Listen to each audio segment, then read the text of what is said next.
ইসরায়েলের এক একটা যুবক, এক একটা কিশোর, তাদের জীবনের লক্ষ্য কি জানেন? জীবনের লক্ষ্য যে সারা জীবনে কমপক্ষে একজন ফিলিস্তিনি হলেও হত্যা করব।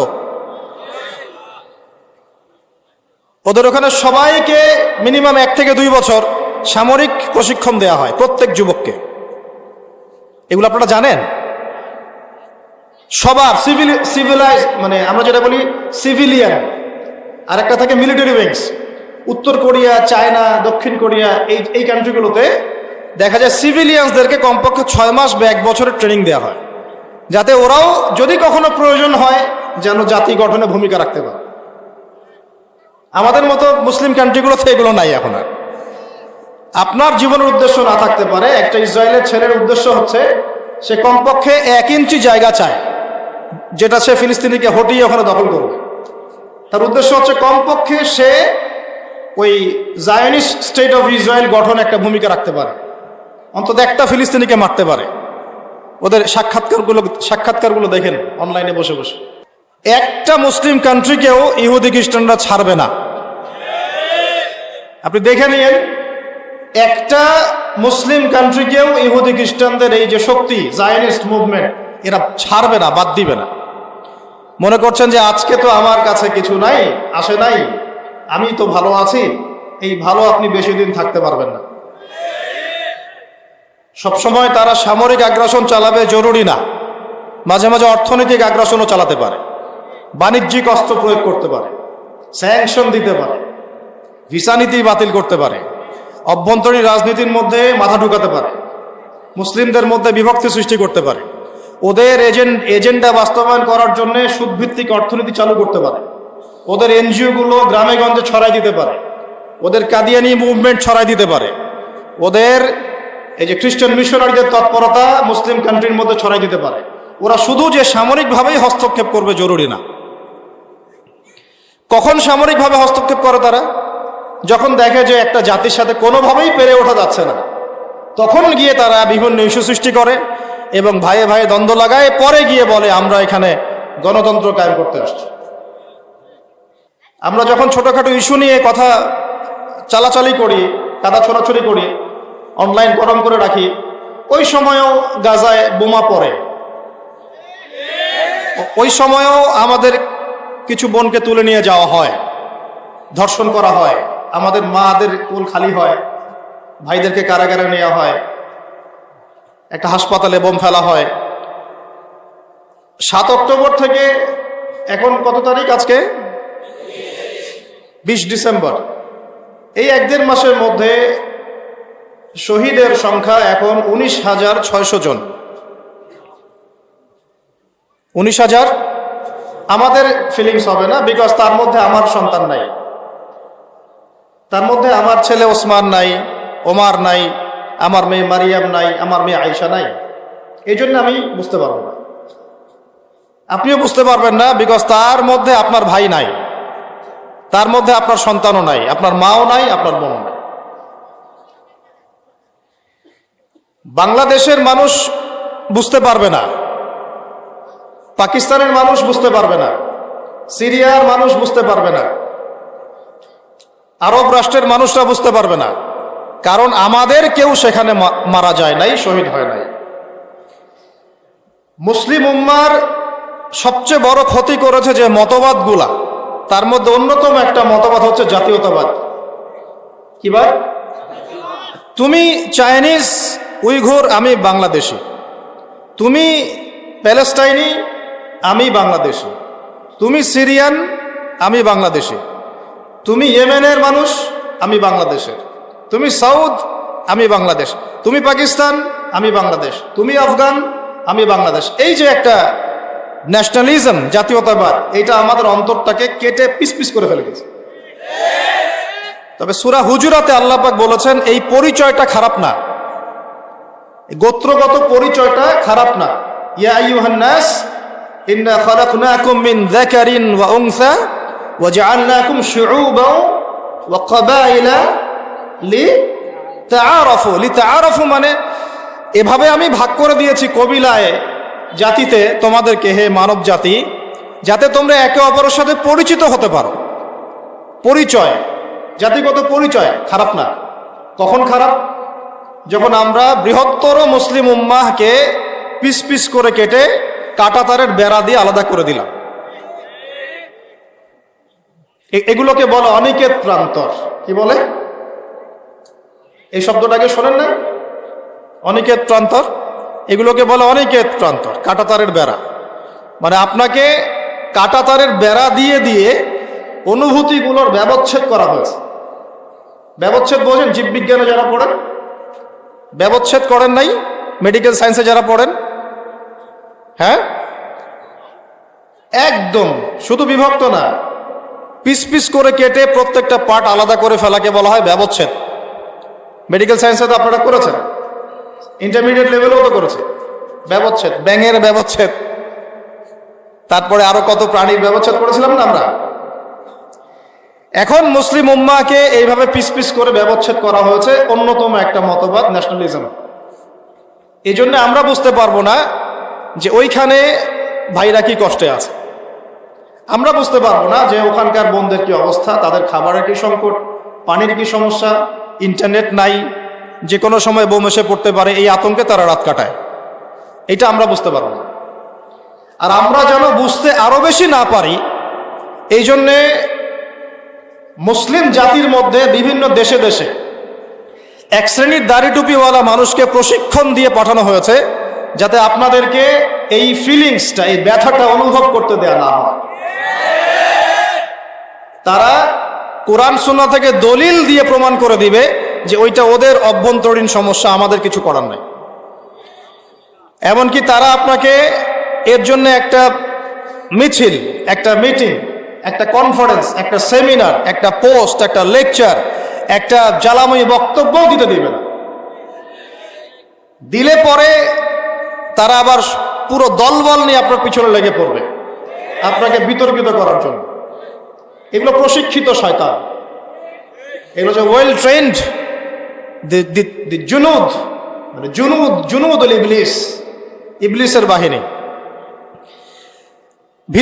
ভিতরের মানুষের কথা বলছে। আমি আস্তে আস্তে গভীর দিকে আলোচনা যাব ইনশাল্লাহ। আমি ভূমিকায় আছি এখন। প্রথমে আপনাদেরকে বোঝাতে চাচ্ছিলাম যে আমরা যদি সত্যিকার অর্থেই পরিপূর্ণ মুসলিম হতাম এবং ওয়ান উম্মাহ কনসেপ্ট লালন করতাম, ওয়ান উম্মাহ কনসেপ্ট, যে আমরা পুরো বিশ্বের মুসলমানরা এক জাতি, এই কনসেপ্টটা যদি আমরা আগে বুঝতে পারতাম, তাহলে আজকে আমাদের ব্যথা লাগতো। তো আমরা এখন ব্যথা পাচ্ছি না, ভালো আছি। ওই যে বললেন আপনি কেমন আছেন, আমি তো ভালোই আছি এখন পর্যন্ত। কারণ এখনো তো আপনার বাসায় আর সমস্যা হয় নাই, আপনার তো ছেলেকে বোম্বিং করে হত্যা করা হয়নি, আপনার বোনকে তো আর ধর্ষণ করা হয়নি, আমার মাকে তো আর উঠিয়ে নিয়ে যাওয়া হয়নি। আমি বুঝবো কিভাবে? কবে বুঝবে এই জাতি? যেদিন এই জাতির উপরে আল্লাহ না করুক যদি কোনো কুফারদের আগ্রাসন দেখা যায়, ওই দিন টের পাবে এই জাতি। তার আগ পর্যন্ত বুঝতে পারবে না। কথা কি বোঝা যায়? একটা একটা করে কান্ট্রির দিকে তাকান। ইয়েমেন ধ্বংস হয়েছে না হয় নাই? কারা করেছে? মুসলমানদের হাতে। সিরিয়া এক টুকরা জাহান্নামের নাম হয়ে গেছে। কোন সেন্সে জাহান্নাম বললাম? যেখানে মানুষ বসে আছে খোলা আকাশের নিচে, রাত কাটায় খোলা আকাশের নিচে, খাবার নাই, পানি নাই, যে কোনো সময় বোম পড়তে পারে। প্যালেস্টাইন বাদ দিয়েছে? Yemen, Syria, Palestine, Lebanon, Iraq এসেছিল না? বলেছিল যে পারমাণবিক অস্ত্র আছে, পাওয়া গেছিল। ওখানে লাখ লাখ মানুষকে মেরে শেষ করলো। আবু গারিব একটা কারাগারের নাম আছে ওখানে। ওখানে যেভাবে নির্যাতন করা হয় সেটা হচ্ছে এই দুনিয়ার জাহিম। এই দুনিয়াতেও কাফের, মুশরিক, মুনাফিকরা বিভিন্ন জাহান্নাম বানিয়ে রাখছে। এগুলো চোখে দেখা যায় না। এই দুনিয়াতেই জাহান্নামের যে শাস্তিগুলা, তার কিছুটা স্বাদ তারা ভোগ করানোর চেষ্টা করে। এখানে একজন মেয়েকে যদি 10 জন মার্কিন সৈন্য মিলে ধর্ষণ করে, কিরকম মনে হবে আপনার কাছে বিষয়টা? এবং সেই বোন যদি আমাদের কোনো মুসলিম বোন হয়, কি করতে চাচ্ছেন আপনারা? এই মোবাইলে ভিডিও করে আর সেলফি তুলে আর শোডাউন করে কি প্রমাণ করতে যাচ্ছে? বাস্তবতা সম্পর্কে আপনাদের কোনো খবরই তো নাই, কোনো খবর নাই তোমাদের ইয়াং জেনারেশনের।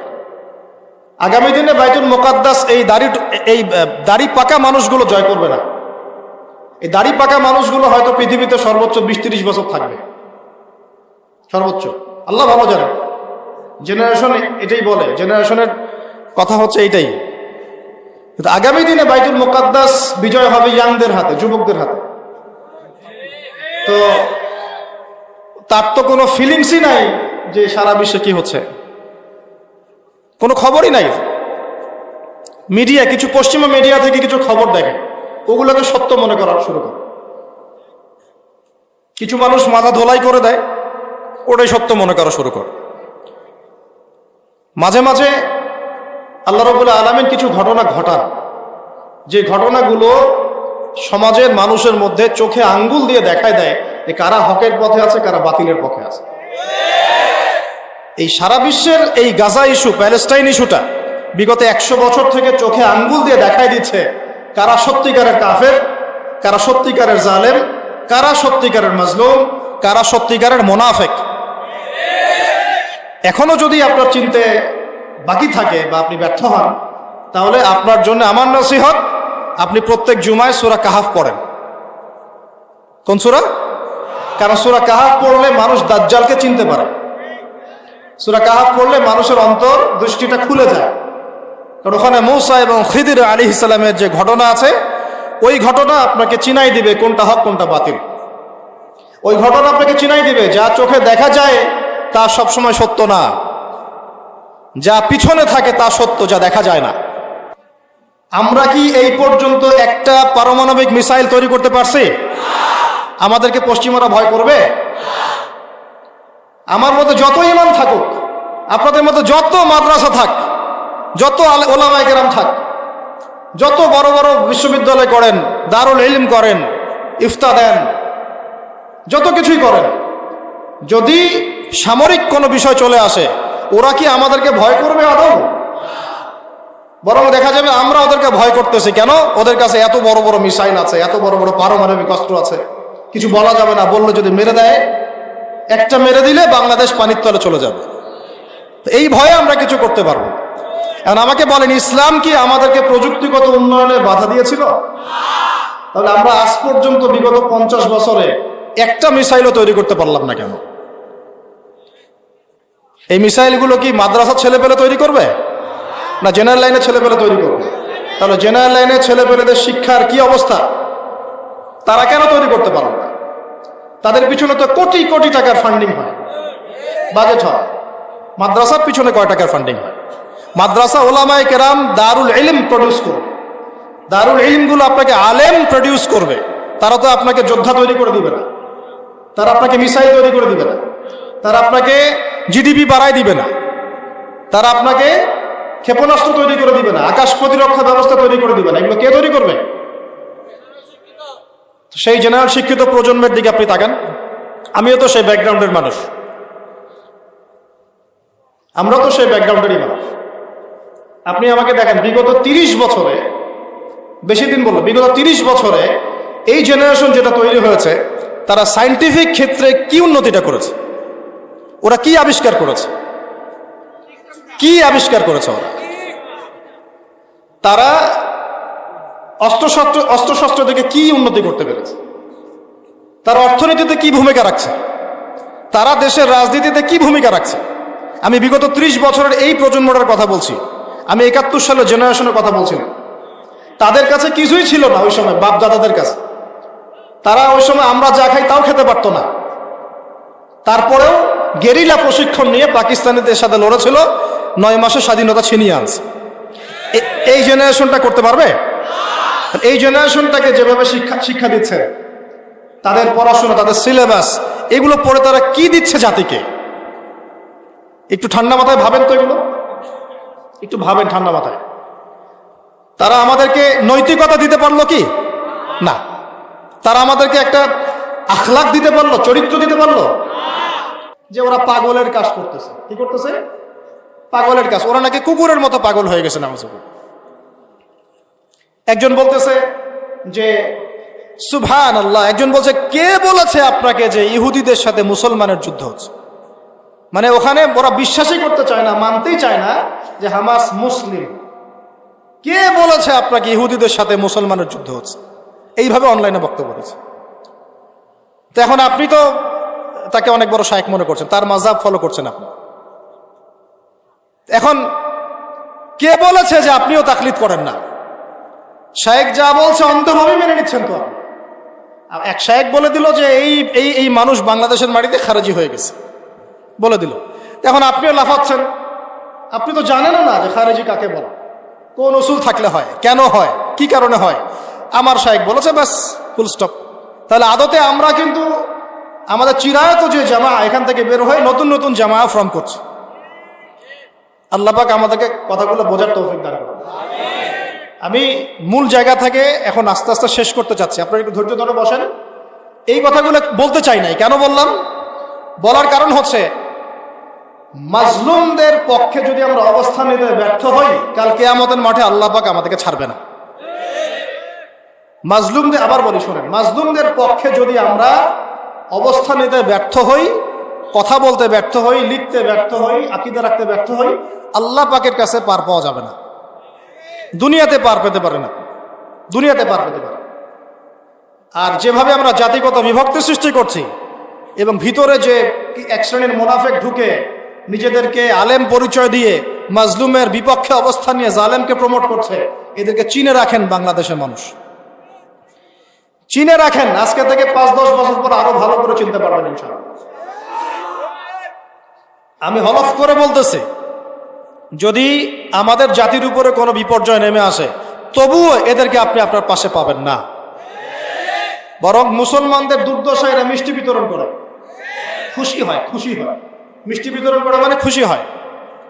কোনো মুহাক্কিক কাউকে যদি নির্যাতন করা হয়, বলে যে খুব ভালো হয়েছে, একজন খারেজিকে একদম ঢুকিয়ে পিটাচ্ছে, খুব ভালো হয়েছে। মুসলমান এই কথা বলে, মুসলমান হয়ে কথা বলে নিজের ভাইয়ের ব্যাপারে। আল্লাহ পাক এই ঘটনার মধ্য দিয়ে, এই প্যালেস্টাইন ইস্যুর মধ্য দিয়ে পুরো বিশ্বকে দেখিয়ে দিয়েছেন কারা জালেম, কারা মাজলুম, কারা মুহাক্কিক আর কারা মুনাফিক।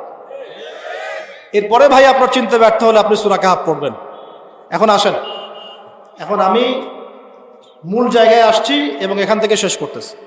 এগুলো নিয়ে মোনাজারা ইনশাআল্লাহ অন্যদিন হবে এবং আস্তে আস্তে হবেও। এগুলো নিয়ে আমাকে কথা বলতে বাধ্য হচ্ছি আমি এখন। তবে আমরা একটা কাজ করব, আমরা জ্ঞানতাত্ত্বিক ডিবেট করব একটা একটা করে ইস্যু নিয়ে, এবং সেটা পুরো জাতির সামনে। এবং এগুলোর উসুল থাকবে, শর্ত থাকবে, কিছু যোগ্যতার কোয়ালিফিকেশন থাকবে। এই যোগ্যতাগুলো অর্জন না করতে পারলে কেউ বাহাসে আসতে পারবে না। এই যোগ্যতা অর্জন করার পরে সে আসতে হবে তাকে। এবং ইলেকটেড মানুষ চেলাপেলা লাফালাফি করবে না, চেলাপেলা লাফালাফি করবে না, তাদের বড়দেরকে পাঠাতে হবে। বিশ্বাস করেন, বড়দেরকে পাঠালে আপনারা বুঝতে পারবেন আমাদের চিরায়ত সালাতকে, পুরো সালাতটাকে যারা জাল প্রমাণ করেছে, লিখেছে জাল হাদিসের কবলে নবীর সালাত, আসলে আদতে সেটা হয়ে গেছে লেখকের কবলে নবীর সালাত। বিশ্বাস করতেছেন না? পয়েন্ট ধরে ধরে ধরে ধরে আলোচনা করা যাবে। তাহকিক ঠিক নাই, এখানে তাহকিক ঠিক নাই, তাহকিকি মেজাজ নাই। 2-3 জন মানুষের রেফারেন্সের উপর ডিপেন্ড করে থাকেন। যে কোনো একটা হাদিস তাদের এগেনস্টে গেলেই আলবানী রাহিমাহুল্লাহ হাদিসটাকে সহি বলেছেন, ব্যাস দলিল হয়ে গেল। আর কেউ কিছু বলুক আর না বলুক, ব্যাস হয়ে গেল। তাহলে ধরে নিলাম সহি, তাহলেও তো আপনি দিন শেষে আলবানী রাহিমাহুল্লাহর মাযহাবটা মানলেন। তো একটা তো মাযহাব মানলেন, তো সমস্যা কি? এই ভাইরা না হয় আরেকটা মাযহাব মানছে, কি সমস্যা? কেন আপনি এটাকে বিতর্কিত করতে গেলেন? পুরো মানুষগুলোকে একটা মিশনে আপনি মাঠে নামলেন, এদের সবাইকে মাযহাব থেকে টেনে বের করব, বের করার পরে আমার মাযহাবে ঢুকান। তারপরেও তো একা থাকতে পারলেন না, এক থাকতে পারলেন না। ওর ভিতরে আবার 8টা-10টা দল হয়ে গেল, ওদের মধ্যে আবার একে অপরের মিল নাই, মহব্বত নাই। একজনের মসজিদে একজন নামাজও পড়েন।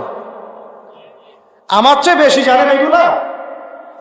আপনি কোন সালাফিজমের কথা বলছেন? আমার পুরো নানির গোষ্ঠী সালাফি, জানেন? আমার মামারা, আমার নানা, আমার নানি, তারা বলে যে আমরা নিজের আহলে হাদিস। তারা বলে কিন্তু আমি মামাদেরকে নানিদেরকে বলি যে হাদিস কতটুকু পড়তে পারেন, কতটুকু আমল করেন, সব হাদিস বুঝেন কি না? তারা তো বোঝে না, তারা তো আলেম না, তারা তো বোঝে না। এটা একটা টাইটেল নিয়ে নিয়েছি আমরা এই পরিবারে। কিন্তু একজন মানুষ কোরআন এবং হাদিসের পরিপূর্ণ বিষয়টা মেনে না চললে কি আহলে হাদিস হতে পারবে? পারবে না। আবার আমার দাদার গোষ্ঠী, দাদা পরদাদা যারা বাগদাদ থেকে আসছেন বাংলাদেশে দিন প্রচার করতে, তারা হানাফি মাযহাবের অনুসারী। তা আমাকে জানাচ্ছেন কোনটার মধ্যে কি আছে?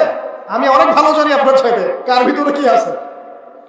তাহলে আমি যখন সবকিছু ঘেটে বলছি আপনাকে যে বাংলাদেশের ওলামায়ে কেরামরা যারা আছেন তারা হকের উপর আছেন, আপনার বিশ্বাস করা উচিত।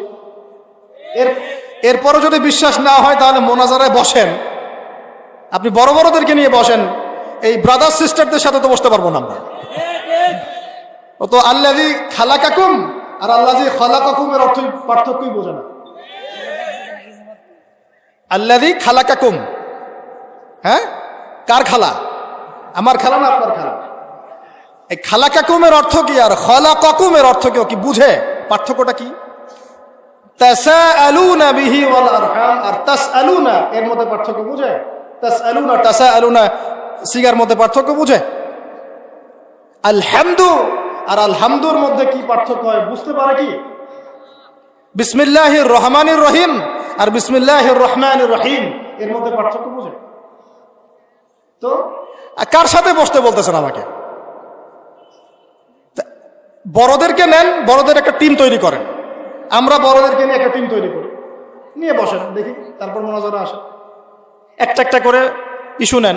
প্রথম ইস্যু নেন যে মানুষ মাযহাব মানবে কি মানবে না, এটার উপর আলোচনা হোক 7 দিন, লাইভ করে দেখাই সবাইকে, দেখি মানুষ বুঝে নিবে। একবার আসেন হানাফি ফিকহ অনুযায়ী যারা নামাজ পড়ে তাদের নামাজ জাল, আপনারা প্রমাণ করেন। আমরা প্রমাণ করতেছি যে এটা জাল না, এটা সহিহ। আমরা বলতেছি না যে তাদেরটা জাল, আমরা কিন্তু এই কথাটা বলতে আক্রমণ করতেছি না। কথা আপনি উঠাইছেন যে হানাফি মাযহাবের যারা নামাজ পড়ে নামাজ জাল, আমরা প্রমাণ করব মোনাজারা করে যে নামাজ জাল না, এটা সহিহ। বসেন, ওলামায়ে কেরামদের সাথে বসেন, ব্রাদার সিস্টারদের সাথে বসতে পারবো না তো আমরা? মানুষ আর গাধায় তো আর মোনাজারা হয় না, আলেমে আলেমে মোনাজারা হয়। বাংলাদেশের মানুষ যে কি পাইছে, এরা ভারতে ইসলাম প্রচার শেষ, ওইখানে আর দিন প্রচার করার কেউ নাই, এখানেই এদের কি করতে হবে? এই মানুষগুলাকে যারা শায়েখ মনে করতেছে তাদের অবস্থা যে কি আমার তো আর বোঝার বাকি নাই। আমি কাউকে আঘাত করতে চাচ্ছি না, কিন্তু কথাগুলো বলতে বাধ্য হলাম।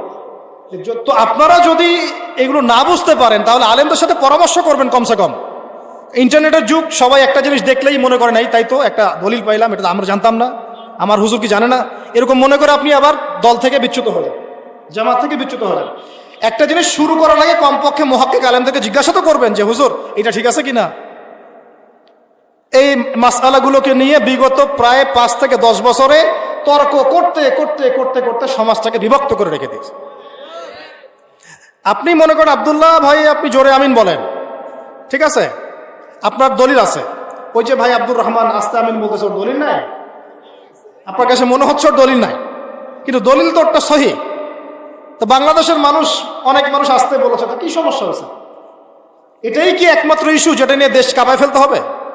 প্যালেস্টাইন নিয়ে আপনার কোনো বক্তব্য নাই, জেরুজালেম ইস্যু নিয়ে কোনো কথা নাই, ইউনাইটেড মুসলিম উম্মাহ নিয়ে কোনো কথা নাই, IMF ওয়ার্ল্ড ব্যাংক নিয়ে কোনো কথা নাই, হ্যাঁ, কুফারদের আগ্রাসন নিয়ে কোনো কথা নাই, মুসলিম জাতির নিধন নিয়ে কোনো কথা নাই, এখন পর্যন্ত প্যালেস্টাইন ইস্যু নিয়ে কোনো কথা নাই, স্ট্রেট ফরওয়ার্ড বক্তব্য নাই, মুসলিম উম্মাহকে ঐক্যবদ্ধ করার কোনো ফিকির নাই, যুবকদেরকে দিনের পথে আনার কোনো ফিকির নাই, সুদভিত্তিক অর্থনীতিটা বয়কট করার কোনো ফিকির নাই, ইসরায়েলি পণ্য বয়কটের কোনো কথা আসে না। কথা ওই এক ঘুরে ফিরে একই, হাত বাঁধা, রফুলে দেয় না রামিন, বাস এই আর কি। ইসলাম মানে এই নাকি আমাদের? আর যেগুলো শিরক, এগুলো তো আগে থেকেই শিরকি ছিল, নতুন করে আপনাকে প্রমাণ করতে হবে এগুলো শিরক। ওলামায়ে কেরাম কখনো বলেছিলেন কবরে সিজদা করতে? যেগুলো স্পষ্ট বেদাত, এগুলো তো বেদাত ছিল আগে থেকেই, নতুন করে আপনাকে প্রমাণ করতে হবে এটা বেদাত। সুবহানাল্লাহ, এই জিনিসগুলো আমাদের বোঝা উচিত। আমি রিকোয়েস্ট করবো খালি এতটুকু, আলেম থেকে দূরে সরে যাবেন, আলেম থেকে বিচ্ছিন্ন হবেন। আলেম থেকে বিচ্ছিন্ন হলেই আপনাকে শকুন টেনে নিয়ে খেয়ে ফেলবে। দিন শেষে কি হবে আমি বলে দিই, কারণ আমি বলছি আমি 2 দিক জানি, কারণ আমার বিশাল গোষ্ঠী। এটা আমার সৌভাগ্য। আর আলহামদুলিল্লাহ জেনারেল লাইন এবং ইসলামিক লাইন দুই দিকে পড়াশোনা হচ্ছে আমার। জেনারেল তো শেষ হয়ে গেছে, এখন ইসলামিকও চলতেছে, এটাও বুঝি আমি আলহামদুলিল্লাহ। ওখানে কি গ্যাপ আছে, এখানে কি গ্যাপ আছে।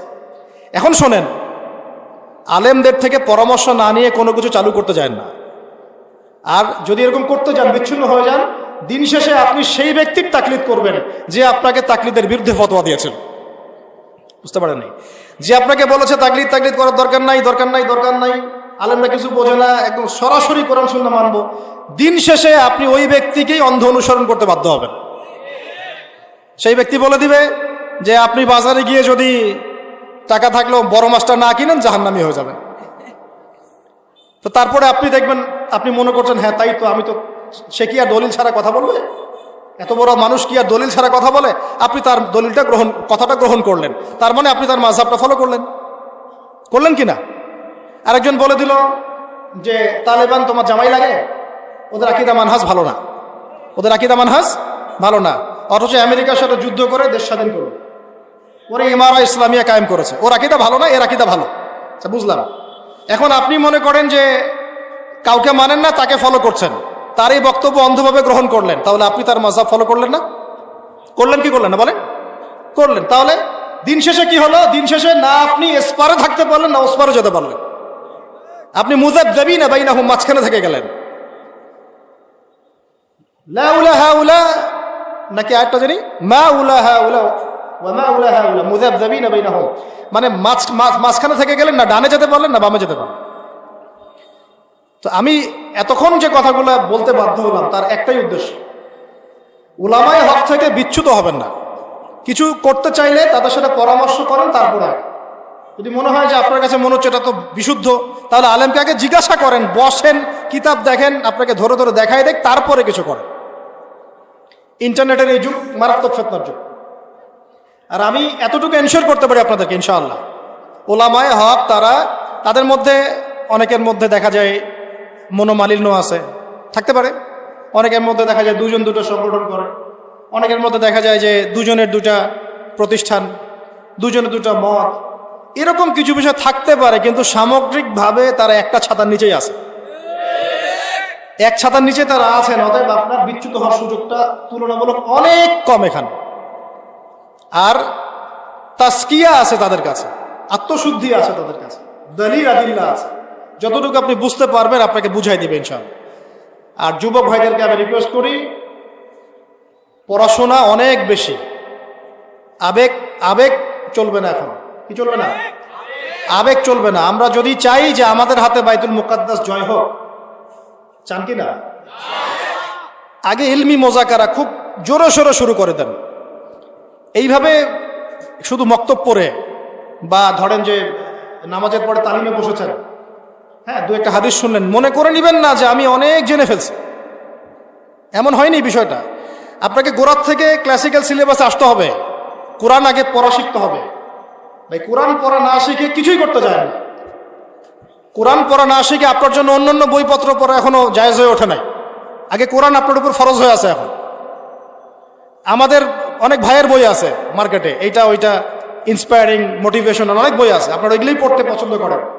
আমি বুঝি তো, দেখি তাদের বই বেশি ভিউ হয়, মানে সেল হয় বেশি, কিন্তু আপনি তো এখনো কোরআন তেলাওয়াত করা শিখলেন না। তাহলে এই পড়াশোনাতে হবে না তো। আপনি প্যারাডক্সিক্যাল পড়ছেন, শক্তি ভাইয়ের বই পড়ছেন, এটা পড়ছেন, ওইটা পড়ছেন, অনেক বই পড়ছেন কিনা, পড়ে ফেলেছেন অলরেডি, কিন্তু আপনি তো কোরআন এখনো তেলাওয়াত করা শিখলেন না। কোরআন তেলাওয়াত আলেমদের কাছে এসে আগে সহি করতে হবে, 1 নাম্বার কাজ। পারা যাবে ইনশাআল্লাহ? 2 নাম্বার, শুধু কোরআন তেলাওয়াতে থেমে থাকবো না, কমপক্ষে 1 পারা হলেও হিফজ করতে হবে, বা অ্যাটলিস্ট দাওয়াত দেওয়ার জন্য যে আয়াতগুলো এবং সূরাগুলোর দরকার সেগুলো মুখস্থ থাকবে। আমি আমার ছোট্ট গবেষণায় দেখেছি, ক্ষুদ্র গবেষণায়, 500 থেকে 1000 আয়াত, 500 থেকে 1000 প্লাস মাইনাস হবে আর কি। এই আয়াতগুলো যদি কেউ আয়ত্ত করে রাখতে পারে, সে দাওয়াতের ময়দানে কাজ করতে পারবে ইনশাআল্লাহ। আয়াত আছে কয়টা? 6000, না এটা ভুল করে সংখ্যা, 6236টা আছে, 6236টা আয়াত আছে কোরআনে, গুনে দেখে নিন। তো এর মধ্যে 1000 প্লাস মাইনাস আয়াত যদি আপনার মুখস্থ থাকে এবং অর্থগুলো আপনি জানেন, এতটুকু দিয়ে আপনি দাওয়াতের মেহনতে কাজ করতে পারবেন ইনশাল্লাহ। মানে দাওয়াত বলতে কোনটা বোঝাচ্ছি, এই যে সুদের এগেনস্টে বলা, সুদের দলিল দেওয়া, দাওয়াতের কথা বলা, তারপরে আপনার ধরেন যে পর্দার কথা বলা, নামাজের কথা বলা, জাকাতের কথা বলা, এগুলো মোটামুটিভাবে এই 1000 আয়াতের মধ্যে চলে আসবে। ডক্টর জাকির নায়েকের সাথে আমার মিটিং দেখেছিলেন না? উনি কিন্তু হাফেজ না, আমি এটা আপনাদেরকে সেদিন বলি নাই।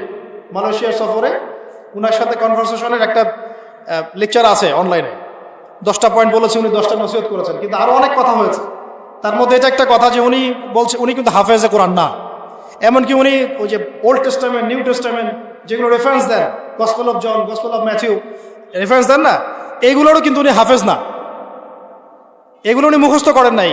দাওয়াত দেওয়ার জন্যে যেটার সাথে যেটার লিঙ্ক আছে, ধরেন সুদের এখানে 10টা আয়াত আছে, সুদ সংক্রান্ত 20টা হাদিস আছে, সুদের টপিকে 20টা তার মুখস্থ।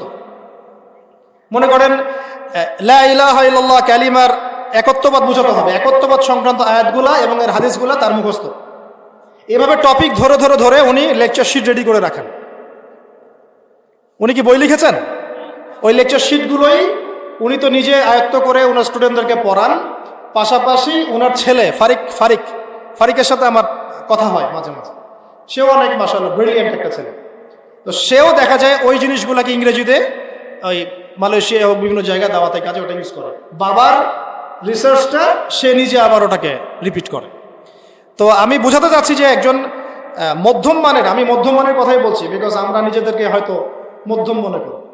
মধ্যম মানের দায়ী হতে হলে আপনার এই ধরনের 1000 হাদিস, 1000 হাদিস, 1000 আয়াত, এগুলো আপনার নলেজে থাকতে হবে দাওয়াতে কাজ করতে গেলে, দলিল আদিল্লা সহ। এটা প্রাথমিক লেভেলে কথা বলছে। কোরআন তেলাওয়াত শিখবেন, তারপরে এগুলো শিখবেন, আর কিছু হিপস করবেন, দেন আপনি সামনে গিয়ে ব্যাকরণের যত কিতাব আছে, মিনিমাম 4-5টা ব্যাকরণের কিতাব না পড়ে আপনি এইসব চেয়ারে বসতে পারবেন না। আমি খোলাসা করতেছি আজকে, এভাবে আলোচনা করতে শুনছেন আমাকে আগে কখনো? খোলাসা করতেছি এই কারণে যে অনেকে মনে করে, স্পেশালি ওই ঘরানা আর কি, যারা উঠে পড়ে লাগছে, নিজের গায়ে থুতুটা নিয়ে মাখলো এইভাবে আর কি।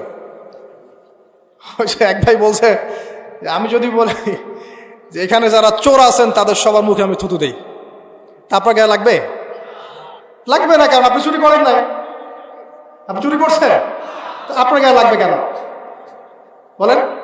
এখানে যারা জেনা করছো তোমরা, তোমার মুখে আমি থুতু দেই, তা আপনার গায়ে লাগবে? লাগবে না, আপনি করেন নাই। তো এখন নিজের গায়ে মাখতেছে ধরে। এই ঘটনাটার জন্য আপনাদের সামনে খোলাসা করতেছে যে এই পড়াশোনাগুলো না করে আমাদেরকে ওস্তাদরা এইসব চেয়ারে বসতে কখনো দিতেন না, আর আমরাও কখনো বসতাম না। আপনাকে কোরআন, হিপস, বাছাইকৃত আয়াত হাদিস, এর সাথে আরবি ব্যাকরণের বইগুলো পড়তে হবে। জেনারেল ভাইরা, আমি দেখছি জেনারেল ভাইরা বহু আবেগ আছে, দিনের জন্য রক্ত দিতে চায়, জীবন দিতে চায়, পড়াশোনা করতে চায় না, 6 মাসের কোর্স করতে চায় না, 4 মাসের কোর্স করতে চায় না, দেখবেন। কিন্তু দিনের জন্য প্রচুর আবেগ, এই আবেগটা দিয়ে আপনি আদতে কিছু করতে পারবেন না যদি জ্ঞান না থাকে। মনে করেন বাংলাদেশে এখন এইসব জায়গায় বসে যারা কথা বলে, এই 15-20 জন মানুষ বা 100 জন মানুষ, এরা মনে করেন নাই, গায়েব। কোনো একদিন দেখলেন যে সবগুলোই গায়েব হয়ে গেছে, হতে পারে তো? এটারও সম্ভাবনা আছে, হতেও পারে, আল্লাহ না করুক।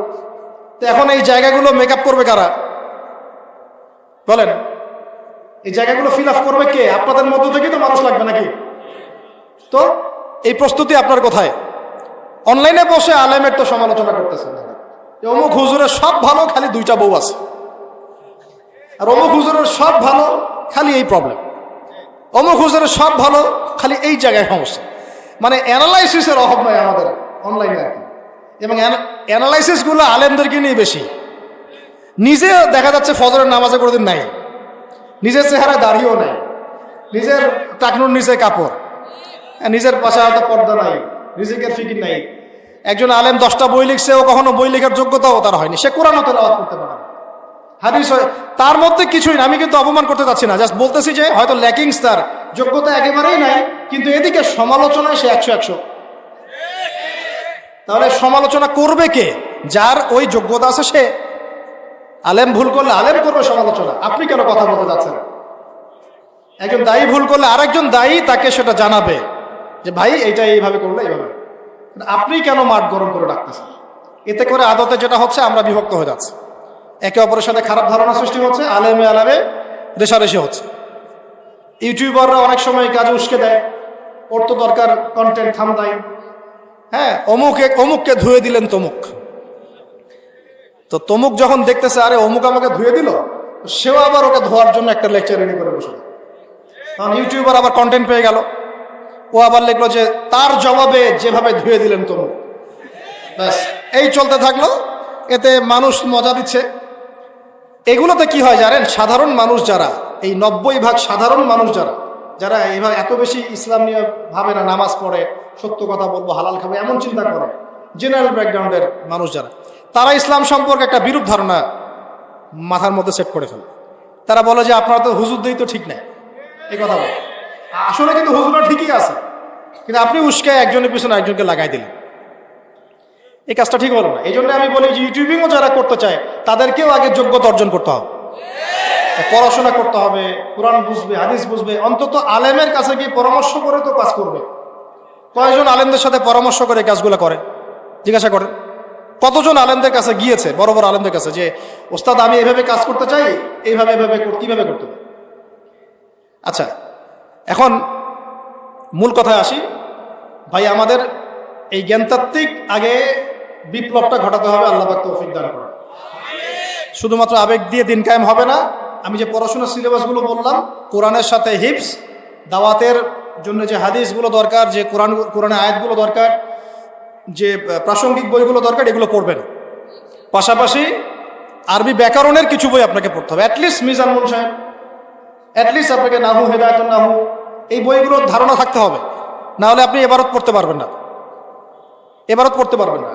ভাই। এগুলো কথা বলা সহজ অনলাইনে, আপনারা বোঝেন না বলে আপনাদেরকে এগুলো গিলায় মানুষ। যার জেনারেল মানুষরা বোঝে না বলে মানুষকে গিলায়, ভাব দেখায় যে আমি অনেক বড় পণ্ডিত। বিশ্বাস করেন, হাদিসে জিবরিল একটা হাদিস, এই 1 পৃষ্ঠার হাদিস, জাস্ট এরকম বহু তথাকথিত শায়েখ আছে, বসলে পড়তে পারবে না। ওলামা হকের সামনে বসে পড়তেই পারবে না এবারও ঠিক করে। বিশ্বাস করতেছেন না? এত সহজ না কিন্তু। এবারতের একটা জের জবর উল্টাপাল্টা হয়ে গেলে অর্থ পরিবর্তন হয়ে যায়, একটা জের জবর উল্টাপাল্টা হলে অর্থ পরিবর্তন হয়ে যায়। এখনো আমি নিজের কথা বলতেছি, এবারত 3 বার চেক করতে হয় আমাকে, এখন পর্যন্ত চেক করে কোনো আলেমকে দেখাতে হয় যে ওস্তাদ আমার এবারতের এই ঠিক আছে কিনা, ঠিক দিতে পারছি না, ভুল হয়েছে। তারপরেও আমি বিশ্বাস করেন 100% ঠিক দিতে পারতেছি না, এখন পর্যন্ত না। আমাদের আলিয়া ঘরানার, কওমি ঘরানার অনেক ছাত্র আছে, আমাদের ভাইরা মন খারাপ করে না, অনেক ছাত্র আছে যারা দাওরা হাদিস পাশ করার পরেও কেউ এবারতে ভুল করেন না, ভুল হয় না আমাদের। আর একজন মানুষের ধার কাছেই গেল না, সে বলতেছে আমি শাইখ হয়ে গেলাম। আজীব একটা ব্যাপার। আমি তো বলে দিচ্ছি আপনাকে, আলহামদুর পার্থক্য বুঝতেছে না। হ্যাঁ, ইত্তাকু রব্বুকুম, ইত্তাকু এটা কি ইত্তাকু দিয়ে লিখা আছে, আর রব্বুকুম লিখা আছে, না রব্বাকুম লিখা আছে? তো এটা বুঝলোই না পার্থক্যটা কি। তাসআলুনার পার্থক্য বুঝতে পারলো না। তা অনেক ব্যাপার আছে ভাই, এইগুলো ভিতরের কথা, সব সময় সব ভিতরের কথা বলা যায় না, কিন্তু এখন বললাম কারণ আপনারা অনেক সময় অনলাইনে বিভ্রান্ত হয়ে যান। অনলাইনে দেখালো যে আমি খুব সিংহ, কিন্তু বসায় দেন আরবি কিতাবগুলো নিয়ে বিড়াল হয়ে বেরোয় আসবে। এই জন্যে আমরা এইসব কখনো মোনাজারা কথা বলিও না, প্রসঙ্গ উঠালে পরে। এই জন্য আমি বললাম যে ঠিক আছে, আমি প্রয়োজনে 10 জন বড় বড় আলেমকে নিয়ে বসবো, আপনারা 10 জন আলেমকে নিয়ে আসবেন, একটা করে বিষয়ে লেখা হবে, ওইটা লাইভ সবাইকে দেখানো হবে, তারপর দেখা যাবে কোনটা হকের উপর আছে, কোনটা বাতিলের উপর আছে। আর আমি বসতে পারি এখন কোনটা নিয়ে, এই যে প্যালেস্টাইন ইস্যু নিয়ে যা বলা হলো, এর একটা বিষয় যে বাতিল আমি খণ্ডন করবো ইনশাআল্লাহ, একটা বিষয়। এটার জন্য আমি অপেক্ষা করছি একটা উপযুক্ত পরিবেশের। ইনশাআল্লাহ আগামী 23 তারিখে এটা খণ্ডন করা হবে। আগামী 23 তারিখে বাংলাদেশের ওলামা মাশায়েখদের একটা পরিষদ আছে, তাদের একটা বড় কনফারেন্স হবে ইনশাআল্লাহ। সেখানে সমস্ত ওলামায়ে কেরাম থাকবেন, আপনারা যেতে বললে আপনারা যেতে পারবেন। বড় বড় আলেমরা কথা বলবেন, সেটা হবে আলেমদের মজলিস, ইঞ্জিনিয়ারিং ইনস্টিটিউশন, আপনারা অনলাইনে পাবেন ইনশাআল্লাহ এটা।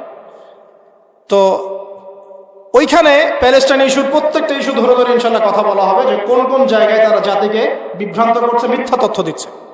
আল্লাহর কসম করে বলছি আমি, আল্লাহর কসম করে, শেষ জামানার সবচেয়ে গুরুত্বপূর্ণ জায়গা ফিলিস্তিন।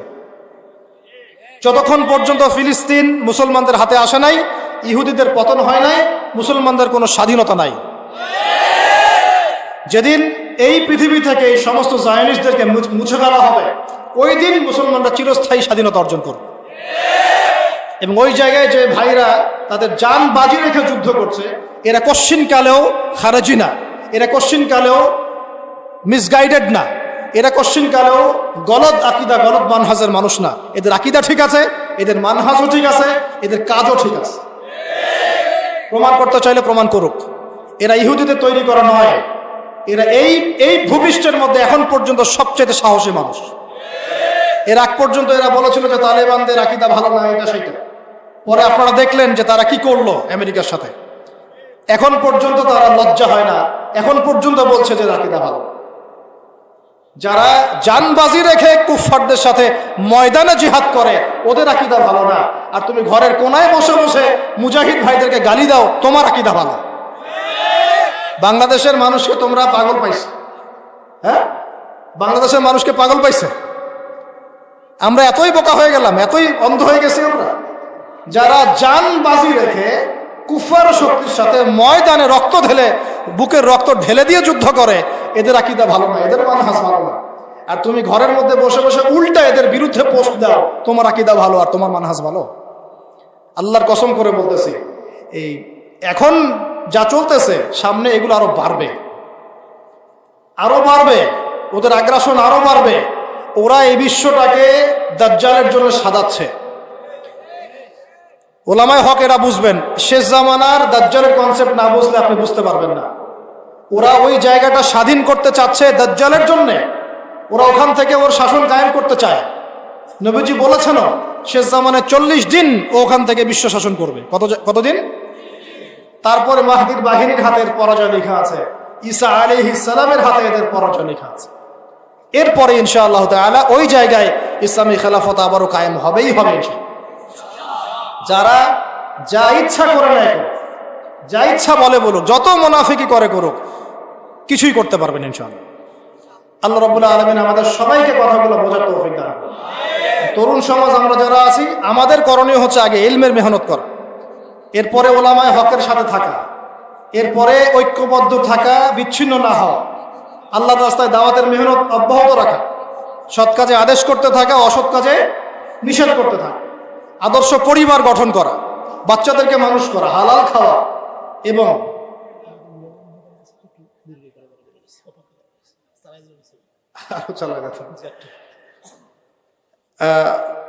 কয়টা পয়েন্ট বললাম বলেন? ইলমি মেহনত অব্যাহত রাখবো ইনশাআল্লাহ, ওলামায়ে হকের সাথে সম্পর্ক থাকবে, পরামর্শ ভিত্তিক চলবো ইনশাআল্লাহ। 3 নাম্বার, হ্যাঁ, ঐক্যবদ্ধ থাকতে হবে, বিচ্ছিন্ন হব না ইনশাআল্লাহ। আমরা আলেমদের জামাত থেকে বিভক্ত হব না ইনশাআল্লাহ।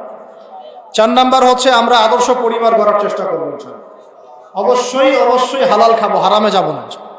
ইস্যু পাগল হব না, ইস্যু পাগল না হয়ে মূল জায়গায় ফোকাস করবো ইনশাআল্লাহ। আমরা চেষ্টা করব আমাদের সন্তানদেরকে মানুষ করার। আল্লাহ পাক তৌফিক দান করেন। পরিবার যখন গঠন করব, নেককার মেয়ে ছাড়া বিয়ে শাদী নাই। নেককার মেয়ে পাবো না, বিয়েও করার দরকার নেই, নাকি? নেককার মেয়ে না পাইলে কি করবেন? রোজা রাখতে হইবে। হ্যাঁ, নেককার মেয়ে না পাওয়া পর্যন্ত রোজা রাখতে হবে। নেককার মেয়ে পাওয়া খুব মুশকিল, এবং নেককার মেয়ে না পেলে জীবন ধ্বংস হয়ে যাবে। এই জন্যে আমার পরামর্শ শোনেন, মহিলাদের মধ্যে দাওয়াতের মেহনত বাড়ান। যখন মেয়েদেরকে তৈরি করা যাবে ইমানি জজবায়, তখন ইনশাআল্লাহ নেককার মেয়ে পাওয়া যাবে। মেয়েদের মধ্যে মেহনত কোথায়? মেয়েদের মেহনত তো সব মার্কেটে, বাজারে। বাজারে গেলে আপনি ছেলেদের চেয়ে মেয়েদেরকে বেশি দেখতে পাবেন। তো বাসায় আমরা চাকরি বাকরি যারা করি, টাকা পয়সা বউয়ের হাতে দিয়ে দিই, ব্যাস তারা এখন মার্কেট করতেছে, মেয়েরা বউরা বোনরা মার্কেট করতেছে, আমরা বাসায় বসে আছি, বাজার ঘাট করে আছে। এখন তো পুরুষ নির্যাতনের যুগ চলতেছে। এটা নারী নির্যাতনের যুগ নাই আর, ওটা শেষ, ওটা গন কেস। এখন চলতেছে পুরুষ নির্যাতনের যুগ। হ্যাঁ, ঘরে ঘরে পুরুষ নির্যাতন, আর বেচারা কিছু বলতে পারে না, মানে চক্ষু লজ্জায় আর কি। হ্যাঁ, তো পুরুষ মানুষের জীবন আবার অনেক কষ্টের, ওইটা আরেকদিন কথা হবে ইনশাআল্লাহ।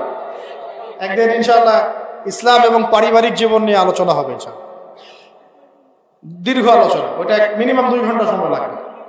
তবে আমরা এখন আদর্শ পরিবার করার চেষ্টা করব, বাচ্চাদেরকে মানুষ করব এবং নেককার মেয়ে দেখে বিয়ে করবো ইনশাআল্লাহ। আর নিজের চরিত্র পবিত্র রাখলে পরে আল্লাহ পাক নেককার স্ত্রী দিবে ইনশাআল্লাহ। আর কি সবাই মিলে দিন জিন্দা করার তামান্না মনের মধ্যে রাখবো ইনশাআল্লাহ। আমাদের ওই প্রথমে বলেছিলেন যে আমরা সবাই ভালো আছি কিনা, ওই ব্যক্তিগত ভালো থেকে লাভ নাই, যতদিন উম্মাহ ভালো নাই আমরাও ভালো নাই। আমাদের নামাজ ছাড়া যাবে না, ফ্যান্টাসি বন্ধ করে নামাজ পড়া শুরু করতে হবে। সপ্তাহে সপ্তাহে কমপক্ষে 1 থেকে 2 দিন রোজা রাখবেন, কমপক্ষে সোমবার, কমপক্ষে বৃহস্পতিবার। আমল নিয়ে আসেন, নিজের মধ্যে আমল নিয়ে আসেন। ডেইলি কোরআন তেলাওয়াত করবেন, ডেইলি জিকির আজকার করবেন। সপ্তাহে সপ্তাহে আপনি যে আলেমকে ফলো করেন বা যে আলেমদের সাথে আপনার সম্পর্ক, তাদের সাথে জিয়ারত করবেন, পরামর্শ নেবেন, ইমান তাজা হবে। সোহবত অনেক বড় জিনিস, সোহবত অনেক বড় জিনিস। এটা আপনি এখন বুঝতে পারবেন না, আগে সোহবতে যান, আপনি তখন পার্থক্য করতে পারবেন আগের আপনার চিন্তা এবং এখনকার আপনার চিন্তা। ঠিক আছে? কারণ মনে করেন আপনার মধ্যে বিনয় আছে, কোনটা বিনয় আর কোনটা আপনার নিজের সম্মান হানি করা, এটা আপনি পার্থক্য ধরতে পারতেছেন না। আলেম ধরাই দিবে আপনাকে। আপনার মধ্যে গায়রত আছে, ব্যক্তিত্ব আছে, কিন্তু আপনার এটা কি ব্যক্তিত্ব না অহংকার, না কোনটা অহংকার আর কোনটা ব্যক্তিত্ব, এই পার্থক্য আপনি বুঝতে পারতেছেন না। আলেম আপনাকে ধরাই দিবে, আপনার শায়েখ আপনাকে ধরাই দিবে, আপনার পীর আপনাকে ধরাই দিবে। এজন্য আমাদের ওস্তাদদের সোহবত লাগে। তো আল্লাহ পাক আমাদেরকে সোহবত নসিব করে না। আমিন। আর এখন তো বরেণ্য আলেমদের সংখ্যা কম, তো যাদেরকে পেয়েছেন তাদেরকে আল্লাহর রাস্তায় আর এই সুযোগ মিস করেন না। ঠিক আছে? এরপর অবশ্যই আমাদের জানমাল ব্যয় করে আল্লাহর দিন প্রতিষ্ঠার সংগ্রাম করতে হবে, এবং এইটা আমরা বুঝবো সিচুয়েশন অনুযায়ী কাজ হবে। মানে আবেগের বশে কোনো পদক্ষেপ না, খালি আবেগ দিয়ে শোডাউন ফ্যান্টাসি দিয়ে কোনো কিছু না। আমরা আলেমদের মধ্যে বিভক্তি সৃষ্টি করব না, আমরা চেষ্টা করব আমাদের যা আছে, আমাদের কথা, আমাদের কলম, আমাদের